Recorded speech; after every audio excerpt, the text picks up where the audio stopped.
Atom पढ़ रहे थे ना, स्वर्ण पन्नी प्रयोग पढ़ना था हमें। हाँ,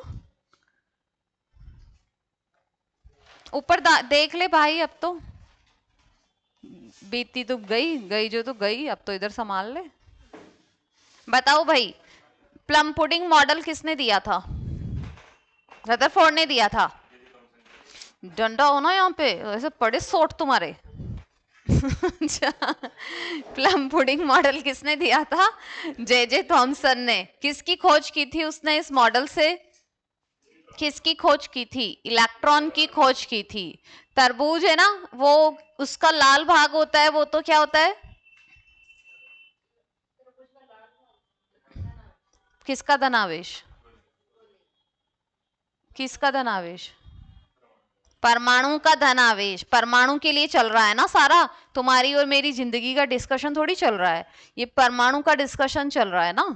और उसमें जो काले बीज होते हैं उसकी तरह क्या होते हैं? इलेक्ट्रॉन्स होते हैं। अच्छा, रदरफोर्ड ने क्या क्या काम किया? रदरफोर्ड ने क्या क्या काम किया? नाभिक की खोज, न्यूट्रॉन की खोज, नाइट्रोजन की खोज किसने की है? रदरफोर्ड ने।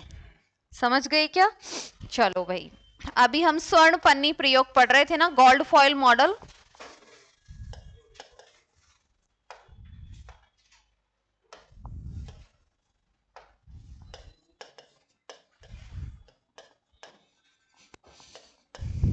स्वर्ण पन्नी प्रयोग, गोल्ड फॉइल मॉडल। स्वर्ण पन्नी प्रयोग किसने दिया है? रदरफोर्ड ने। क्या किया था इसने गोल्ड फॉइल मॉडल में?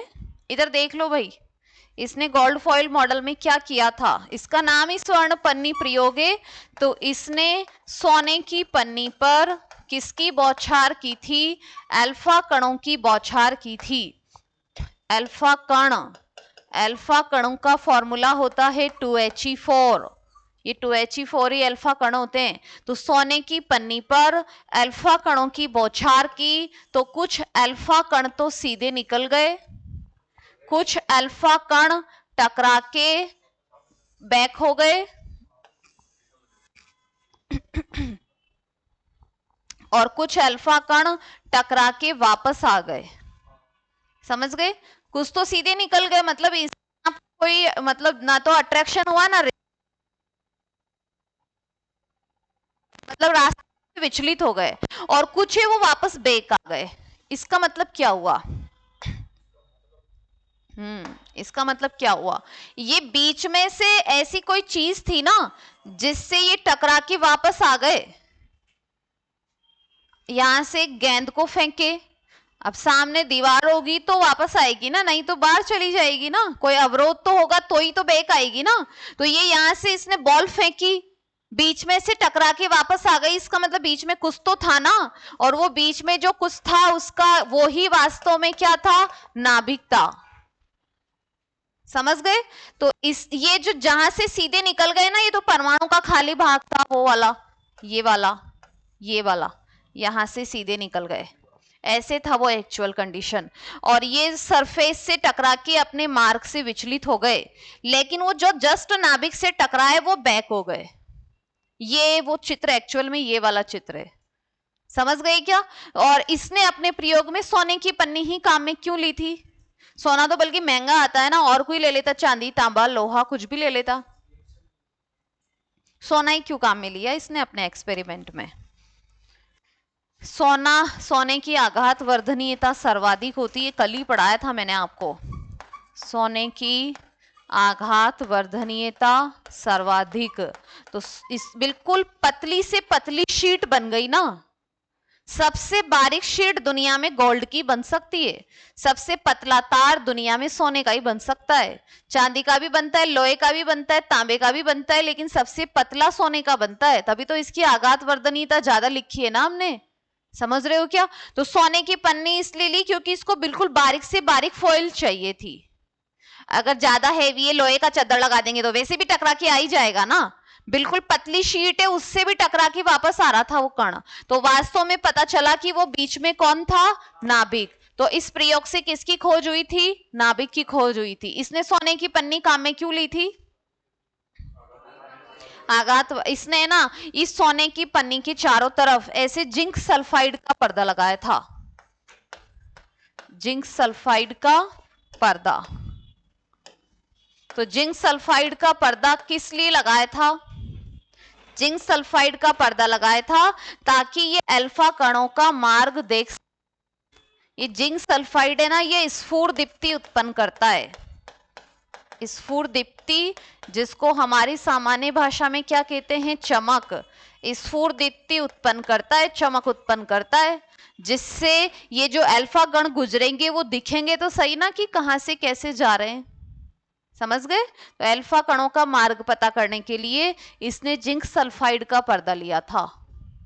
और बस 3 चीजें इसमें, अल्फा कण है, अल्फा कणों का फॉर्मूला 2He4 होता है, सोने की पन्नी ली थी, जिंक सल्फाइड का पर्दा लिया था। इस प्रयोग से किसकी खोज हुई थी? इस प्रयोग की कमी क्या थी?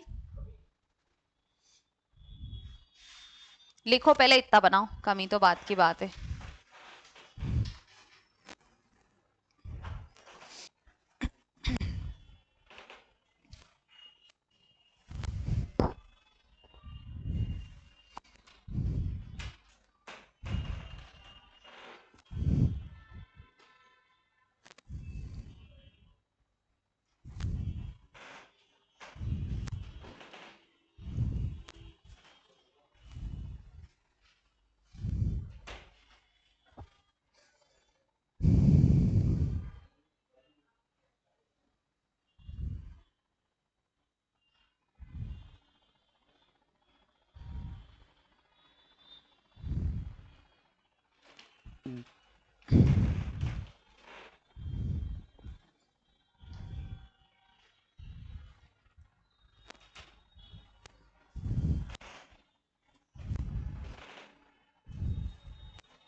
बना दिया?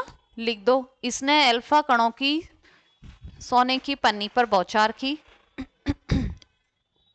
अल्फा कणों की सोने की पन्नी पर बौछार की।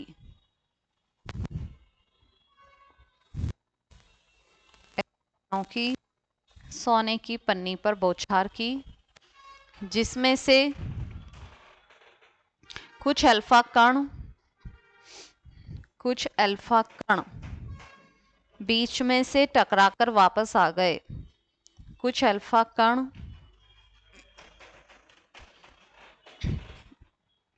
बीच में से टकराकर वापस आ गए।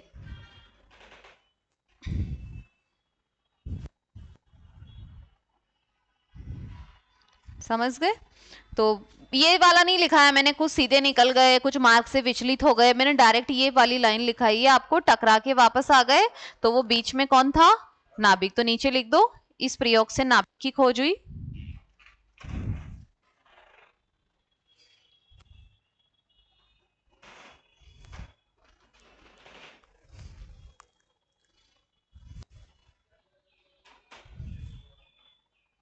लिख दिया? अच्छा, ये सारा लिख दिया आपने। जिंक सल्फाइड का पर्दा क्यों लिया था? अल्फा कणों का मार्ग पता करने के लिए। चमक उत्पन्न करता है ना ये, तो क्या होगा चमक से? कौन दिख जाएगा? हाँ, ये दिखेंगे अल्फा कण। उधर कहाँ जा रहे हैं? तो जिंक सल्फाइड का पर्दा क्यों लिया था? अल्फा कणों का मार्ग पता करने के लिए।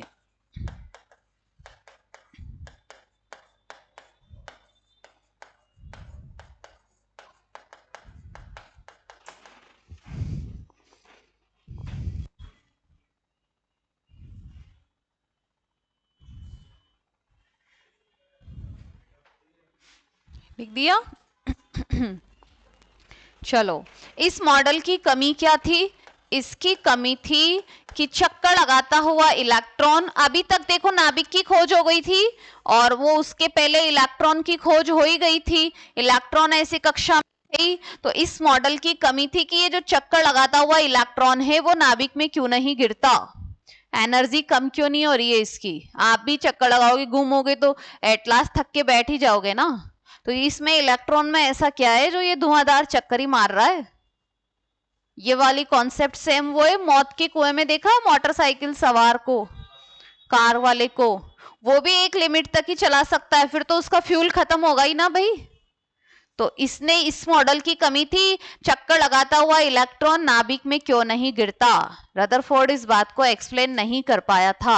नाभिक की खोज तो कर दी उसने, ये तो बिल्कुल सही था, लेकिन ये इलेक्ट्रॉन्स कभी ना तो बाहर गिर रहे हैं ना अंदर गिर रहे हैं, इनकी एनर्जी खत्म क्यों नहीं हो रही है, इस बात को एक्सप्लेन नहीं कर पाया था। ये कमी थी इसकी, समझ गए? कमी लिखो, चक्कर लगाता हुआ इलेक्ट्रॉन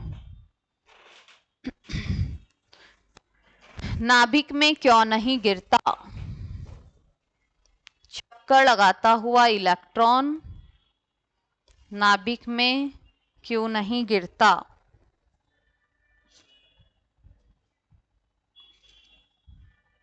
लिख दिया? तो ये कॉन्सेप्ट वही है, मौत की कुएं में मोटरसाइकिल सवार का चक्कर लगाना। देखा है कभी सर्कस में लगता है ऐसा? अच्छा, कौन सी दुनिया से आए हो तुम लोग? तुमने देखा क्या है इस इंस्टा फेसबुक के अलावा? कुछ दुनिया देखी है क्या? बस खाली इंस्टा फेसबुक पे लड़कियां देखी है, फॉरेनर्स चलाते ही नहीं हो। इसके बाद में आया था बॉहर मॉडल, इसके बाद में आया था बॉहर मॉडल। मैं तो इंडिपेंडेंट तो बनी गई हूँ ना भाई, अपनी जिंदगी को खुद चला रही हूँ ना, तो फिर देखने का अधिकार भी बनता है। अब आप पहले से डिपेंडेंट पड़े हो, फिर सारी एनर्जी उसमें ही लगा रहे हो। मैंने तो कुछ हुनर डेवलप किया ना अपने आप में, तो वो उसमें एनर्जी ज्यादा आपको तो उस पे लगानी है ना। देखो बॉहर मॉडल क्या है, इधर सुन लो। ये नाभिक है और ये नाभिक के बाहर कौन होती है? कक्षा। कक्षा को कक्ष भी बोलते हैं, कक्ष, कक्षा, इसी को कोश भी बोलते हैं, इसी को ऊर्जा स्तर भी बोलते हैं, इसी को ऑर्बिट भी बोलते हैं। सारे नाम इसी के हैं, हिंदी नाम ज्यादा होते हैं, इंग्लिश नाम एक ही होता है। कक्ष, कक्षा, कोश, ऊर्जा स्तर, ऑर्बिट। और इन कक्षाओं की खोज किसने की थी? बॉहर ने। हर एक की खोज अलग अलग ने की है भाई। नाभिक की खोज किसने की? इलेक्ट्रॉन की खोज किसने की? इलेक्ट्रॉन की खोज जे थॉमसन। तो सबकी खोज अलग अलग ने की है, समझ गए? तो बॉहर ने ये बताया था कि इलेक्ट्रॉन क्यों नहीं गिरते हैं नाभिक में, या बाहर क्यों नहीं गिर रहे हैं। जब इलेक्ट्रॉन इसके चारों तरफ चक्कर लगाते हैं तो इस पर दो प्रकार के बल बराबर और विपरीत दिशा में काम करते हैं, बराबर और अपोजिट डायरेक्शन में। तब जाके वो लड़कियां ऐसे झूला खाती हैं, याद है आपको? दोनों तरफ से हाथ पकड़ के एक दूसरे के, देखा है कभी? वो क्यों गिर नहीं रही हैं? ऐसे बैलेंस बना के खूब देर तक झूल लेती हैं, क्योंकि दोनों ने एक दूसरे के ऊपर बराबर फोर्स लगा रखा है, लेकिन जैसे एक ने हाथ ढीला किया ना, दूसरे वाले का सर फूटेगा इधर। समझ गए क्या? तो ये इलेक्ट्रॉन पर दो बल काम कर रहे हैं। कौन कौन सा? अंदर वाला बल होता है अभिकेंद्रीय, और बाहर वाला बल होता है अपकेंद्रीय। तो अभिकेंद्रीय को बोलते हैं सेंट्रीपिटल। सेंट्रीपिटल ही होता है ना ये, और ये वाला होता है सेंट्रीफ्यूगल। कोई भी वृत्ताकार गति होती है ना, सर्कल में गति होती है ना, उस पे दो प्रकार के बल काम करते हैं, तभी वो बैलेंस है। अगर इन दोनों में से एक भी कम ज्यादा हो गया तो घूमने वाले का बैलेंस बिगड़ जाएगा। इलेक्ट्रॉन पर दो प्रकार के बल बराबर और विपरीत दिशा में काम कर रहे हैं। बराबर कर रहे हैं तो ये अपनी जगह पर स्टेबल है, विपरीत पे कर रहे हैं तो दोनों तरफ से ना तो इधर गिर रहा है ना इधर गिर रहा है, इस जगह पर स्टेबल होके चल रहा है। समझ गए? और ये पॉइंट किसने क्लियर किया था? बोहर ने क्लियर किया था। और बोहर ने किसकी भी खोज की थी? कक्षाओं की भी खोज की थी। समझ गए? तो पहले ये वाला चित्र बनाओ।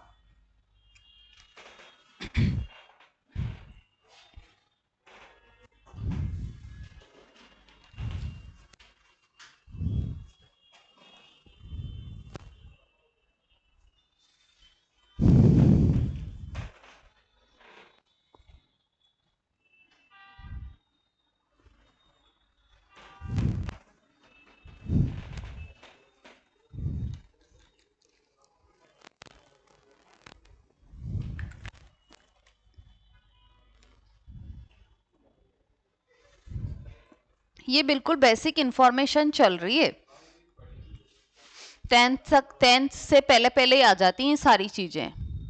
एटम चैप्टर 9 में भी है और 10वीं में भी है, दोनों में दे रखा है बेसिक इंफॉर्मेशन। जैसे बायो में बेसिक सेल पढ़ते हैं ना, तो केमिस्ट्री में तो बेसिक तो परमाणु है ना भाई। जब परमाणु याद नहीं है तो हम क्या आगे कॉन्सेप्ट पढ़ोगे आप?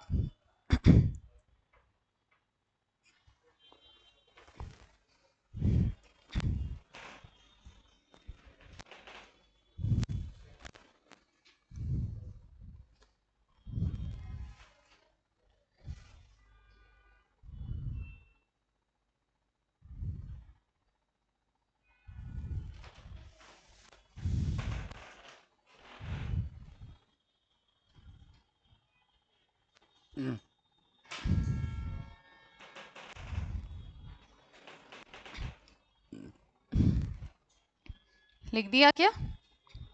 तो नेक्स्ट लाइन लिखो, परिभाषा लिखो। इलेक्ट्रॉन पर दो प्रकार के बल, इलेक्ट्रॉन पर दो प्रकार के बल बराबर और विपरीत दिशा में कार्य करते हैं। दो प्रकार के बल बराबर और विपरीत दिशा में कार्य करते हैं।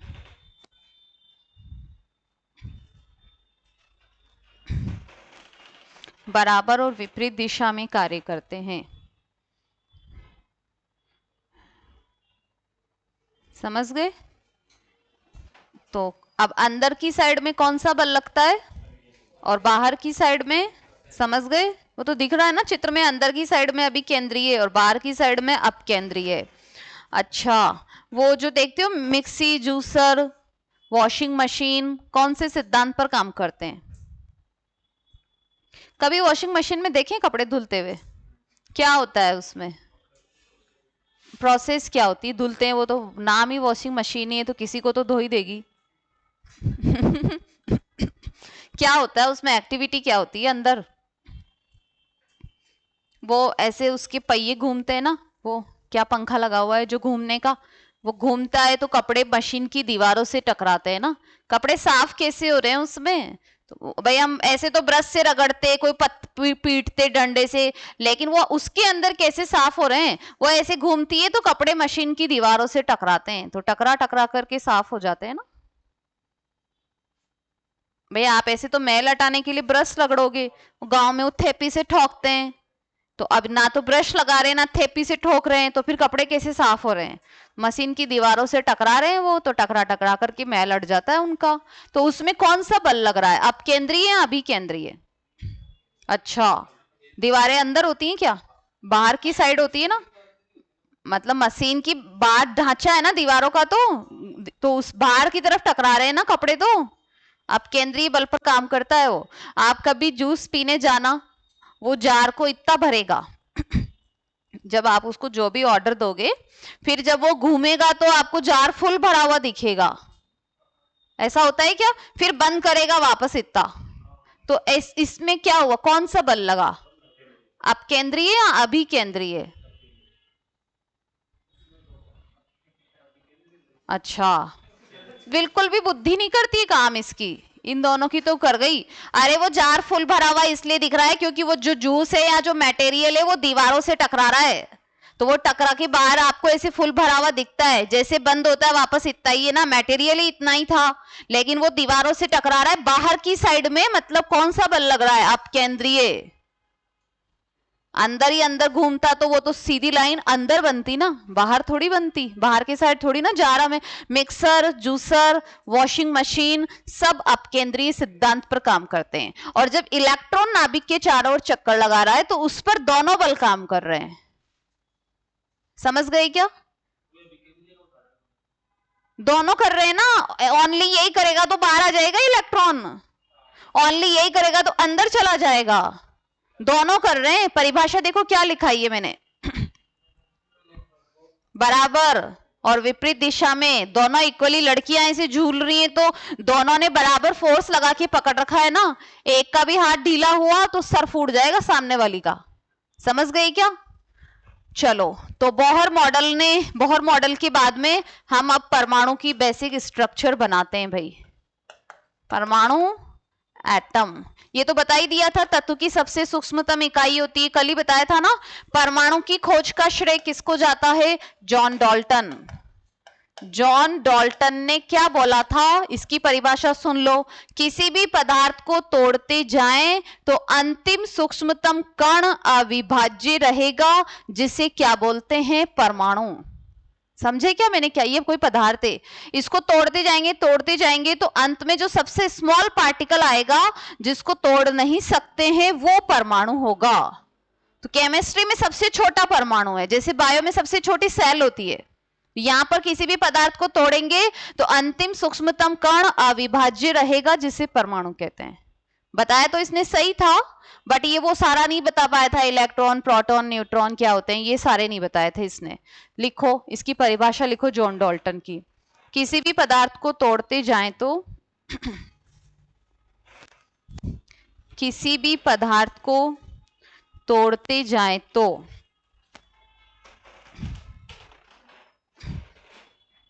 अंतिम सूक्ष्मतम कण अंतिम सूक्ष्मतम कण सूक्ष्मतम अंतिम सूक्ष्मतम कण, सूक्ष्म मतलब सबसे छोटा, अंतिम सूक्ष्मतम कण जो कि अविभाज्य रहता है,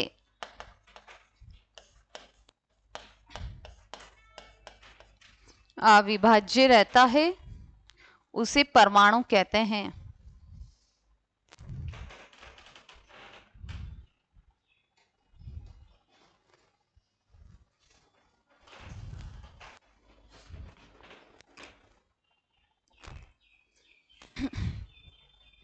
अंतिम सूक्ष्मतम कण अविभाज्य रहता है, जिसे परमाणु कहते हैं। और एक साइंटिस्ट था, सॉरी दार्शनिक थे, एटम वर्ड दिया था इन्होंने, वो डेमोक्रिटस और लियूसिपस।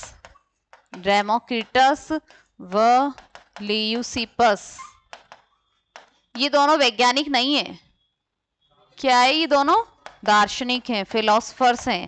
जैसे हमने लिखा था ना फादर ऑफ बायोलॉजी अरस्तु, तो अरस्तु वैज्ञानिक नहीं है, फिलोसफर है वो। ये दोनों भी फिलोसफर हैं। इन दोनों ने ही एटम, ए यानी नहीं, टम यानी विभाजित, जो विभाजित नहीं होता है उसे इन्होंने एटम नाम दिया था। तो एटम वर्ड डेमोक्रिटस और लियूसिपस ने दिया। ए यानी नहीं, टम यानी विभाजित।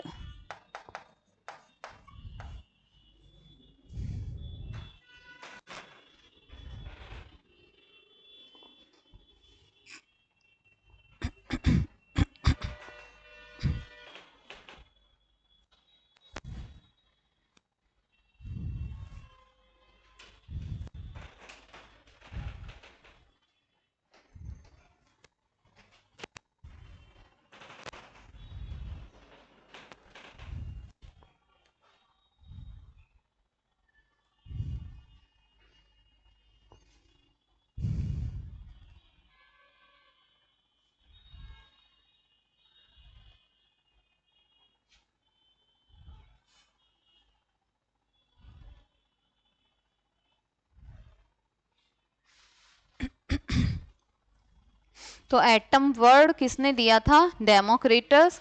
एटम का मतलब क्या है? ए याने नहीं, टम याने मतलब जो विभाजित नहीं होता है। तो वो तो उसने भी यही बोला है, जॉन डाल्टन ने। देख लो इसकी परिभाषा, पढ़ लो मैंने क्या लिखाई थी।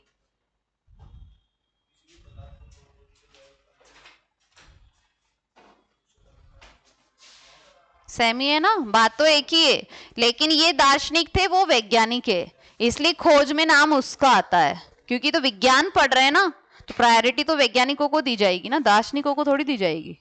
इन्होंने पहले सही बोल दिया था, उसको वैज्ञानिक रूप से सत्यापित किया था जॉन डाल्टन ने। समझ गए क्या? बाकी बोला दोनों ने सही था। तो अब हम है ना इसका बेसिक स्ट्रक्चर बनाते हैं, मैं पूरा बनाती हूँ, क्योंकि अभी तक में तो किसी में क्या नहीं बनाया, किसी में क्या नहीं बनाया। प्रोटॉन न्यूट्रॉन कहाँ मिलते हैं? नाभिक में। ये नाम बीच वाले का नाम क्या होता है? नाभिक। और ये बाहर वाली का नाम क्या है? कक्षा। कक्षाओं में कौन होते हैं? इलेक्ट्रॉन। कक्षाओं की खोज किसने की? बोहर। नाभिक की खोज रदरफोर्ड। ये तो बेसिक चीजें हैं भाई, टिप्स पे याद कर लो, पूछते ही उत्तर आए, सोचना भी नहीं पड़े इनके लिए। तो फिर इससे अपर लेवल के क्वेश्चन आएंगे नहीं तो एग्जाम में फिर वो तुम संभल नहीं पाओगे। परमाणु बेजे में नहीं बैठ रहा अभी तो। नाभिक के अंदर कौन कौन होते हैं? प्रोटॉन और न्यूट्रॉन। तो परमाणु के मूलभूत कण कौन कौन से हैं?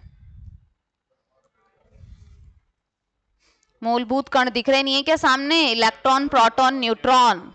समझ गए क्या? ये है परमाणु की त्रिज्या। परमाणु की त्रिज्या कितनी होती है? परमाणु की त्रिज्या 10 की घात -10 मीटर या एंगस्ट्रॉम। और नाभिक की त्रिज्या कितनी होती है? 10 की घात -15 मीटर बराबर 1 फर्मी। इसको ऐसे लिख दो, 10 की घात -10 मीटर बराबर एंगस्ट्रॉम। तो बताओ किसकी त्रिज्या ज्यादा होगी, नाभिक की या परमाणु की? बताओ बताओ भाई, किसकी त्रिज्या ज्यादा होगी? अब वो तुम्हारी पता लग जाती है ना, हालत क्या चल रही है, कितनी तैयारी कर रहे हो आप, क्या मैथ्स पढ़ रहे हो, एसएससी रेलवे की तैयारी कर रहे हो, तुम्हें यही पता नहीं चल रहा है इसमें से किसकी त्रिज्या कम ज्यादा है? हे मेरे भगवान, वो तो बात एक ही है ना, बड़ी आ जाएगी तो छोटी भी आ जाएगी, वो तो आंसर। भाई बड़ी पता लग गया तो छोटा भी तो लग ही जाएगा ना। ये कमरे की त्रिज्या ज्यादा है या हमारी ज्यादा है? हम इसमें बैठे हैं तो इसकी ज्यादा है, हमारी कम है, तो किसकी ज्यादा होगी? परमाणु के अंदर नाभिक है तो परमाणु की ज्यादा होगी ना, ऑब्वियसली। नाभिक तो उसके अंदर है तो नाभिक की तो कमी होगी ना। आप कमरे में बैठे हो तो कमरा बड़ा है या आप बड़े हो? आते ही नहीं ना, तुम कमरे में समाते ही कैसे अगर बड़े ही होते तो? कॉमन सेंस भी तो यूज करा करो। माइनस में घात बढ़ती है तो संख्या छोटी होती जाती है। -15 छोटा है, -10 बड़ा है। माइनस में लिखा है ना, प्लस में थोड़ी लिखा है। तो ये बड़ी त्रिज्या है, ये छोटी त्रिज्या है। समझ गए क्या? कौन बड़ा है दोनों में से? तो परमाणु बड़ा है तो उसकी त्रिज्या भी बड़ी है भाई, कॉमन सेंस की बात है। नाभिक छोटा है तो नाभिक की त्रिज्या भी छोटी होगी। लिख दो। आजकल परमाणु की त्रिज्या को नैनोमीटर में मापते हैं। नैनो साइंस का जमाना आ गया ना अब तो, आरएस में आती है ना नैनो साइंस।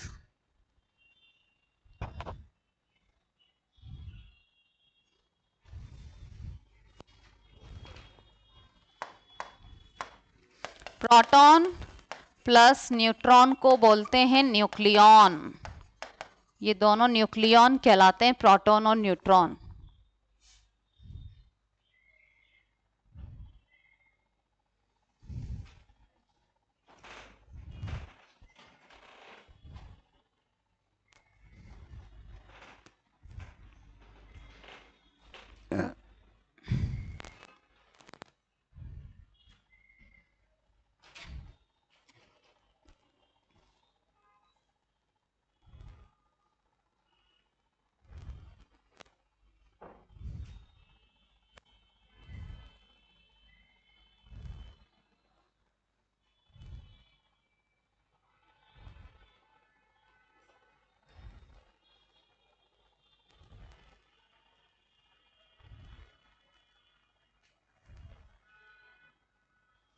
लिख दिया क्या?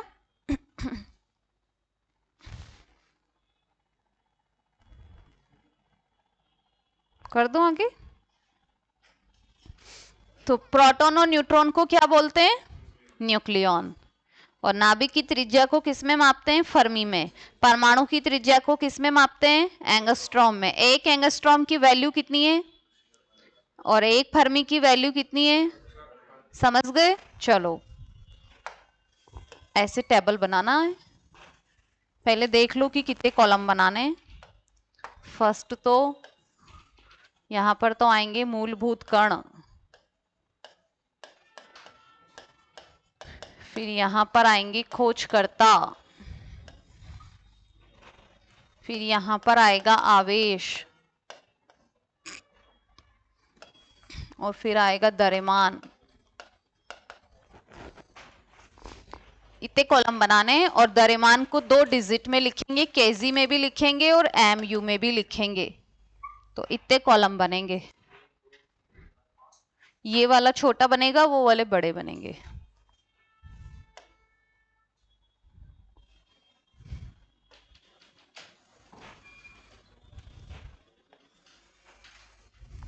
मूलभूत कण तो 3 ही है ना भाई। परमाणु के मूलभूत कण कितने? हम्म,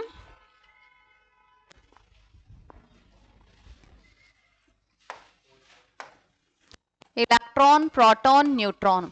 इसी क्रम में इनकी खोज हुई है। सीक्वेंस का ऑर्डर भी यही है, डिस्कवरी का ऑर्डर भी यही है।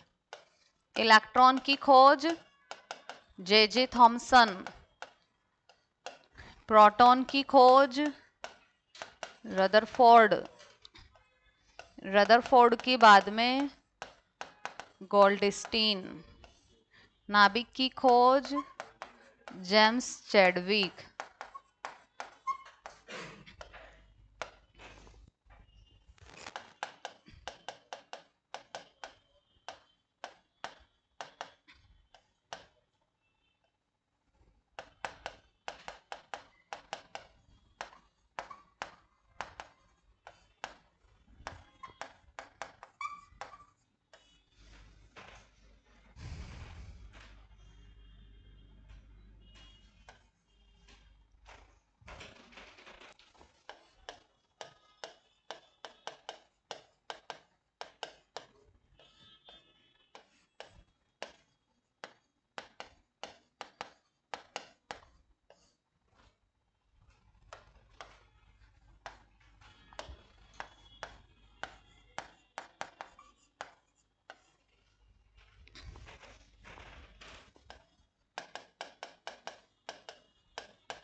और तुम इतना लेट कैसे आया?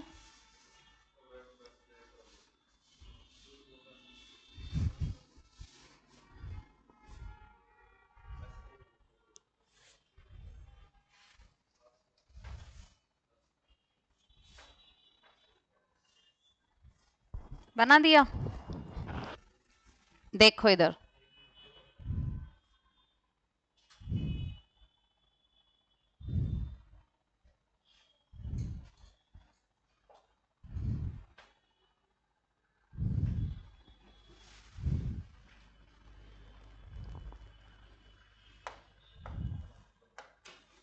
देखो भाई इधर, परमाणु के मूलभूत कण कौन कौन से हैं?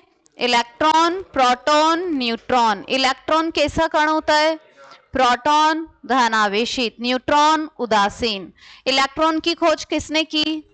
प्रोटॉन की खोज किसने की? पहला आंसर रदरफोर्ड है। रदरफोर्ड नहीं होगा तो फिर गोल्डस्टीन लगाना है। गोल्डस्टीन ने वास्तव में धन किरणों की खोज की थी। और ये क्या है? धन आवेशित कण है ना, तो पहले क्या है, इसी को ही खोजकर्ता में लिख दिया था पुरानी किताबों में। समझ गए? न्यूट्रॉन की खोज किसने की? James Chadwick. इलेक्ट्रॉन का आवेश कितना है? -1.6 इंटू 10⁻⁻19 कुलाम। कुलाम तो आवेश का मात्रक होता है। और ये इलेक्ट्रॉन ऋणावेशित कण है, इसलिए इसके आगे माइनस लगा दिया। और ये धनावेशित कण होता है तो आगे प्लस लगा दो। और कुछ भी नहीं लगाते हैं तो उसका मतलब प्लस ही होता है। और आवेश में आपको एक ही डिजिट याद करनी है। ये तो न्यूट्रॉन में तो 0 आवेश होता है। ये 1.6 के आगे यहाँ माइनस लगा दिया, यहाँ पे प्लस लगा दिया। समझ गए? और ये द्रव्यमान केजी में है और ये द्रव्यमान एमयू में है। किलोग्राम में तो मतलब भारी हैवी वस्तुओं को मापते हैं। जैसे हमारा वजन किस में मापते हैं? हम केजी में। ये परमाणविक कण है, इनका द्रव्यमान बहुत कम होता है, इसलिए आजकल इनको किस में मापते हैं? एमयू में। समझ गए क्या भाई? किलोग्राम में तो क्या है, बड़ी बड़ी वस्तुओं को मापते हैं, हमारे जैसे लोगों को केजी में माप रहे हैं ना। ये तो परमाणविक कण है जिनको नेक्ड आई से देख ही नहीं सकते हैं, तो आजकल इनका द्रव्यमान किस में मापा जाता है? एमयू। एमयू की फुल फॉर्म क्या होती है? एटॉमिक मास यूनिट, या इसे क्या कहते हैं? यूनिफाइड। यूनिफाइड का होता है स्मॉल यू, यूनिफाइड भी कहते हैं। और एक एमयू की वैल्यू कितनी होती है? 1.67 इंटू 10⁻⁻27 kg।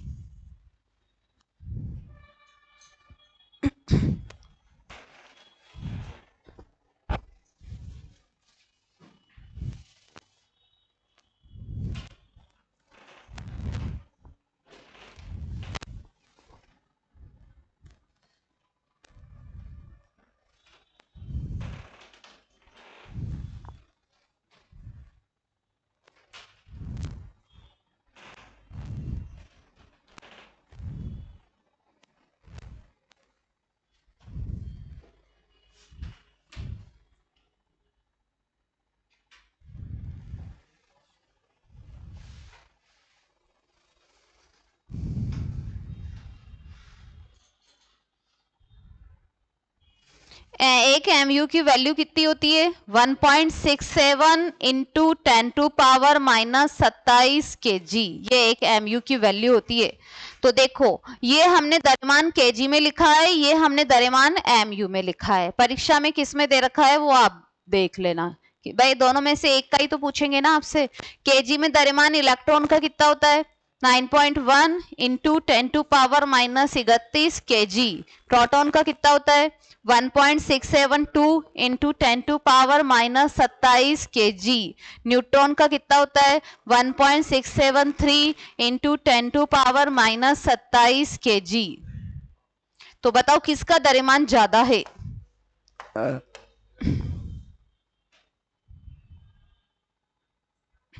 उसमें देख मी शकल पे क्या देखते हो? मंद बुद्धियों, अभी बताया था कि माइनस में घात बढ़ती है तो संख्या छोटी होती जाती है। वो प्लस लिखा है क्या? 31 -31 है, वो नीचे करेंगे ना, भाग देंगे उसमें। ऐसे लिख सकते हैं इसको 9.1 बटा 10 की घात 31। ऐसे लिख सकते हैं क्या? उसको ऐसे लिख सकते हैं क्या? लिख सकते हैं। फिर इसमें 31 0 लगाओगे ना और 9 में भाग दोगे उसका, तो कितनी नेग्लिजिबल वैल्यू आएगी? मूर्खानंदों, पता नहीं बुद्धि काम नहीं करती है, कहाँ हटवाड़े में बैठ के आ गए हो। इन दोनों में से किसका भार ज्यादा है? इन दोनों में से किसको ज्यादा है? अच्छा, अंधे हो या बहरे हो या क्या सा? ये दिख नहीं रहा? -27 इक्वल है, इससे आइडिया नहीं लग रहा है? तो आगे वाली डिजिट देखो भाई, कौन सा बड़ा हुआ? 673 वाला ही बड़ा होगा ना ऑब्वियसली। ये तो माइनस में संख्या थोड़ी प्लस संख्या है ये तो ये भारी है, ये हल्का है, वो सबसे हल्का है। एग्जैक्टली 3 है तो फिर तीनों का सीक्वेंस लिखा जाएगा ना। तो बताओ सबसे भारी कण कौन सा होता है? सबसे भारी कण न्यूट्रॉन, उससे हल्का प्रोटॉन, सबसे हल्का इलेक्ट्रॉन। ये इनके भार का क्रम है, समझ गए?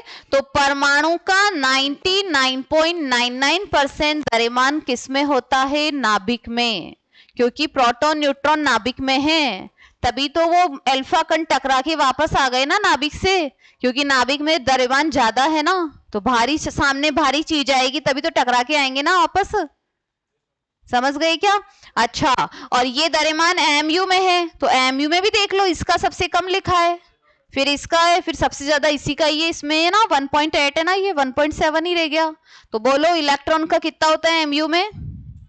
0.00054, 1.007, 1.008। समझ गए? बनाओ टेबल बनाओ, लिखो इसमें क्या लिखना है आपको। सारा लिख लिया? भार का क्रम लिखो।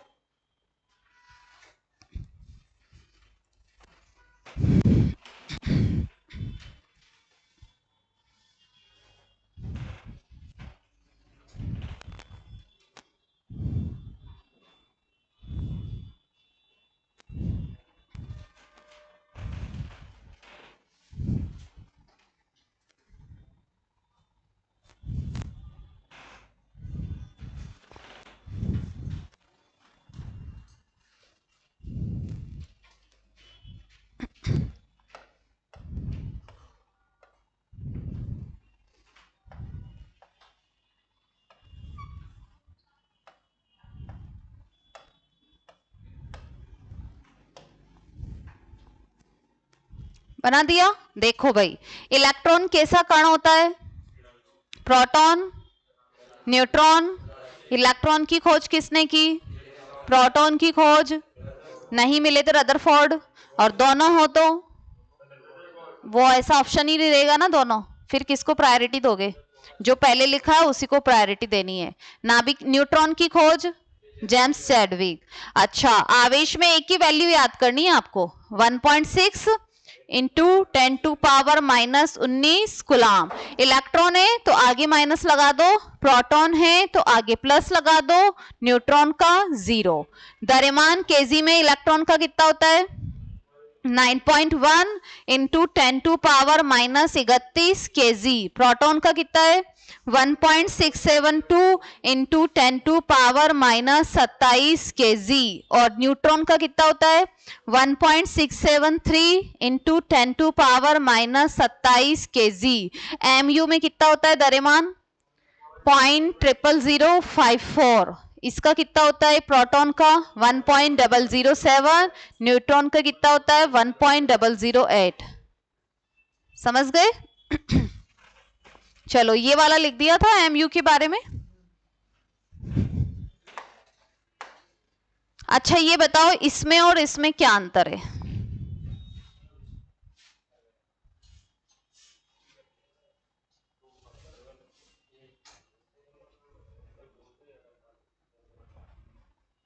भाई स्कूल तो आप भी पढ़ के आए हो ना, ऐसा तो है नहीं जिंदगी में पहली बार ही कोई किताब देख रहे हो, साइंस देख रहे हो। पूरी 10वीं तक की तो पढ़ाई पढ़ी होगी, 12वीं भी कर ली होगी अब तक तो आपने। तो 10वीं तक तो सबका सेम होता है ना, साइंस मैथ सबके सब आता है ना। तो उसमें भी आपने कुछ तो देखा ही होगा जिंदगी के 10 साल का, कुछ तो अनुभव रहा होगा 6ठी से 10वीं तक का। या पूरा साफ है मामला? सब कुछ साफ है ना? कुछ कुछ साफ है, पर ये सब कुछ साफ लग रहा है मुझे। ये वाला होता है परमाणु, और ये क्या होता है? अणु। परमाणु मिलकर क्या बनाते हैं? अणु बनाते हैं। ये 2 हाइड्रोजन के परमाणु हैं, इन दोनों ने मिलकर क्या बना दिया? हाइड्रोजन का अणु बना दिया।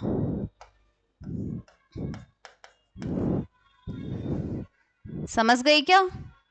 तो ये सिंगल सिंगल स्टेट में है, तो बताओ ये क्या है? परमाणु। ये भी क्या है? परमाणु। और ऑक्सीजन के परमाणु मिलकर क्या बनाएगा? ऑक्सीजन का अणु।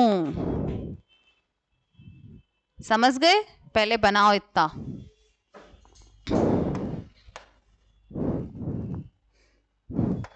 परमाणु के बारे में लिख रही हूं। परमाणु का स्वतंत्र अस्तित्व संभव नहीं है।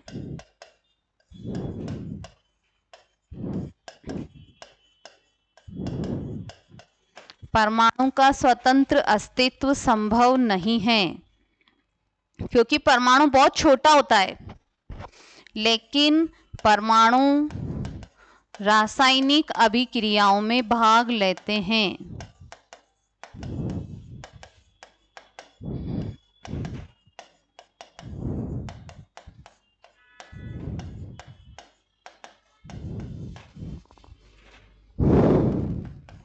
नेक्स्ट है अणु का स्वतंत्र अस्तित्व संभव है, लेकिन अणु रासायनिक अभिक्रियाओं में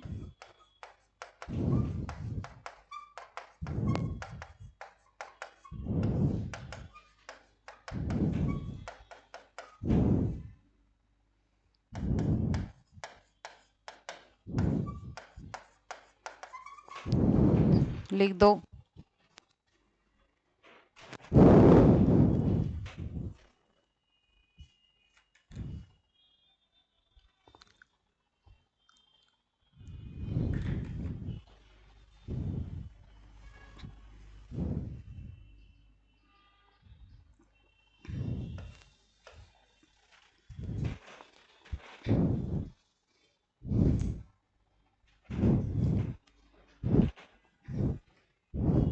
ये सत्य असत्य कथन में आएंगे ये सेंटेंस जो लिखे हैं। किसका स्वतंत्र अस्तित्व संभव नहीं है, या क्या परमाणु का स्वतंत्र अस्तित्व संभव है? तो वो आपको पता, फैक्ट पता होगा तभी तो सही गलत छांटोगे ना।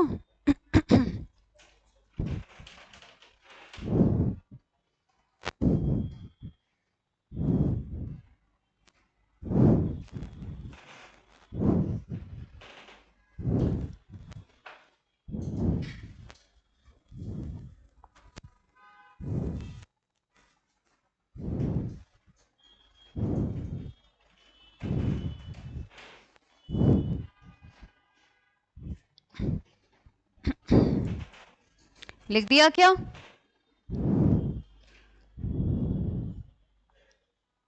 देखो, परमाणु का स्वतंत्र अस्तित्व संभव नहीं है। क्यों नहीं है? तो रीजन बताओ, क्यों नहीं है स्वतंत्र अस्तित्व? वो अलग लाइन है, ये अलग लाइन है भाई। सबको मर्ज थोड़ी करने के लिए बोला था मैंने तो ये एरो इसलिए लगाया है, मुझे यहाँ दोबारा परमाणु लिखना पड़ता ना, ये वापस लिखना पड़ता। परमाणु रासायनिक, ये अलग लाइन है, ये अलग लाइन है। अणु, ये लो। परमाणु बहुत छोटा होता है, बहुत छोटा है तो वो स्वतंत्र सर्वाइव ही नहीं कर पाता है ना। तो परमाणु मिलकर हमेशा किसके रूप में रहते हैं? अणु के रूप में रहते हैं ना भाई। जो ज्यादा ही सूक्ष्म होगा एनवायरमेंट में तो वो सर्वाइव नहीं कर पाएगा ना। लेकिन परमाणु रासायनिक अभिक्रियाओं में भाग लेते हैं भाई। पहले सही लिखा था मैंने, परमाणु रासायनिक अभिक्रियाओं में भाग लेते हैं। अणु का स्वतंत्र अस्तित्व संभव है, लेकिन अणु रासायनिक अभिक्रियाओं में भाग नहीं लेते हैं। अणु का स्वतंत्र अस्तित्व क्यों संभव है? क्यों संभव है? क्योंकि थोड़ा बड़ा हो गया ना, अब साइज इंक्रीज हो गया ना। लेकिन ये रासायनिक अभिक्रियाओं में भाग नहीं लेते हैं। तत्व की सबसे छोटी इकाई कल परसों बताया था ना, परमाणु। और यौगिक की सबसे छोटी इकाई, जो कंटिन्यू क्लास लेगा उसी को ये आंसर आएंगे ना। वो बार बार तो क्या कितना लिखाऊंगी, मैंने सारा लिखा दिया ना आपको पहले। तत्व की सबसे छोटी इकाई कौन है? परमाणु। और यौगिक की सबसे छोटी इकाई किसका स्वतंत्र अस्तित्व संभव नहीं है? किसका संभव नहीं है? और किसका स्वतंत्र अस्तित्व संभव है? अणु का। लेकिन अणु रासायनिक अभिक्रियाओं में भाग नहीं लेते हैं, परमाणु रासायनिक अभिक्रियाओं में भाग लेते हैं। समझ गए क्या? चलो बताओ मुझे, सबसे भारी कौन सा है? तीनों मूलभूत कण कितने हैं? 3। कौन कौन से? Electron, proton, neutron. इनमें से सबसे भारी कौन सा है? उससे कम? सबसे हल्का? आजकल परमाणुवीय कणों के द्रव्यमान को किस में मापते हैं? आजकल किस में मापते हैं? एमयू में। एमयू की full form atomic mass unit, जिसे ही क्या बोलते हैं? यूनिफाइड। और एक यूनिफाइड की वैल्यू कितनी होती है? 1.67 इंटू 10⁻⁻27 kg। समझ गई क्या? चलो ये तो सारा क्लियर हो ही गया आपको। बताओ परमाणु, वो भी लाइन लिख दो, परमाणु का 99.99% द्रव्यमान। लिखो, एक लाइन और लिखो, परमाणु का 99.99% द्रव्यमान, 99.99% द्रव्यमान नाभिक में होता है। 99.99% द्रव्यमान किस में होता है? नाभिक में। समझ गए क्या भाई? ज्यादा भारी कण तो दोनों नाभिक में ही आ गए ना, कक्षाओं में इलेक्ट्रॉन होते हैं ना। समझ गए? चलो ठीक है, फिर कल पढ़ते हैं मैं ना।